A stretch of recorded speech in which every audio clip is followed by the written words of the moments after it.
Vous ne le savez peut-être pas, se déplacer en moto peut être un choix à double tranchant.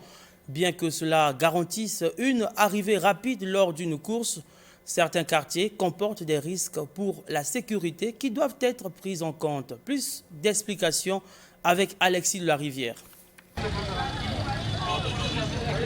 Difficile de se déplacer dans le quartier Jacopango et Domaine dans l'arrondissement 9 Djiri. Et pour cause, l'état chaotique et ensablé des routes qui mènent vers ces quartiers ne permet pas aux taxis traditionnels d'y accéder.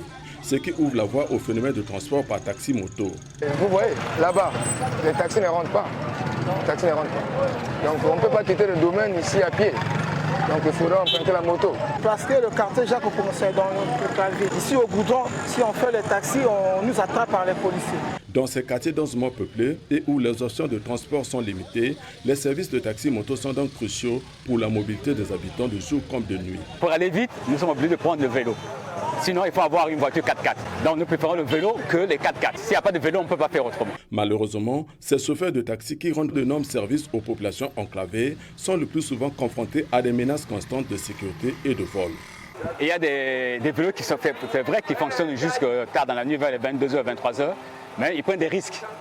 Avec le phénomène de Kuluna que nous connaissons tous.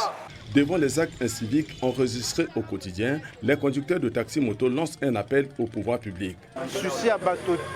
Le vœu de tous les habitants du domaine est que l'on électrifie l'avenue des Dalets. Que même s'ils n'arrangent pas la route, qu'ils arrangent ne fût-ce que les caniveaux. Malgré l'insécurité dont sont victimes les conducteurs de taxi-moto dans ces quartiers enclavés, force est de reconnaître que les taxi-motos contribuent significativement à améliorer la vie et la qualité de vie des résidents des quartiers enclavés. Voilà.